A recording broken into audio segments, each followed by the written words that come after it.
একটা কথা বলি, মায়া মায়া জিনিসটা না অনেক খারাপ। যদি কখনো কেউ কারোর প্রতি মায়া বা মায়ায় পড়ে যায়, দুনিয়ার আর কোনো কিছু তার ভালো লাগবে না। কারণ মায়া, ওই যে মায়াটা, তার যে যার প্রতি ভালোবাসে, যে যার প্রতি মায়া করে, মায়া জিনিসটাই এমন। আর মায়ায় একবার কেউ যদি পড়ে যায় না, সেখান থেকে বের হওয়াটা, হয়তো সে বের হইতে পারবে কিন্তু জিন্দা লাশের মতন। আর মায়ায় একবার পড়ে গেলে সে মায়া থেকে বের হওয়াটা, আমি যতটুকু জানি, বের হওয়াটা অনেক কঠিন। কারণ বের হইতে পারবে না। কারণ কেন জানেন? ভালোবাসার নামটাই মায়া। আর মায়া ছাড়া কারো প্রতি ভালোবাসা হয় না। কারণ একজন মানুষের প্রতি মায়া, মহব্বত, ভালোবাসা, বা একজনের প্রতি যাকে দেখলে মানসিক শান্তি, এক কথায় যাকে দেখলে শান্তি লাগে, দ্যাটস এনাফ। তার প্রতি মায়া চলে আসে। আর কিছু কিছু ক্ষেত্রে না, বা কিছু কিছু এতে দেখা গেছে যে ভালোবাসার মানুষটাকে বুঝাইতে অনেক সময় লাগে, যে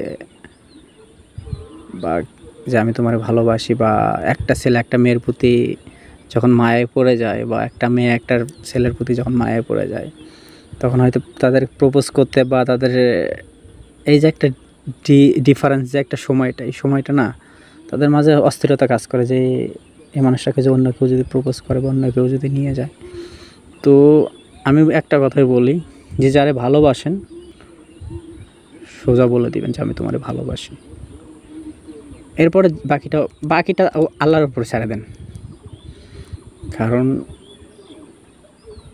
এটা কখনো আপনি মনের ভিতরে রাইখা যে আমি তোমারে ভালোবাসি যদি বলতে না পারেন কখনো ভালোবাসার কথা, তাহলে তাকে ভালোবাসতে চাইেন না। কারণ আপনি নিজে তাকে বলতে হবে যে আমি তোমারে ভালোবাসি। তৃতীয় পক্ষ না, ভালোবাসার মাঝে তৃতীয় পক্ষ আসলে না, সে ভালোবাসাটা কখনো টিকে না। তো আমি শুধু এতটুকুই বলবো যে ভালোবাসার মাঝে কখনো তৃতীয় পক্ষ নিয়ে আসবেন না। আপনি যারে ভালোবাসেন সোজা তারে বলেন যে আমি তোমারে ভালোবাসি, তোমার আমার ভালো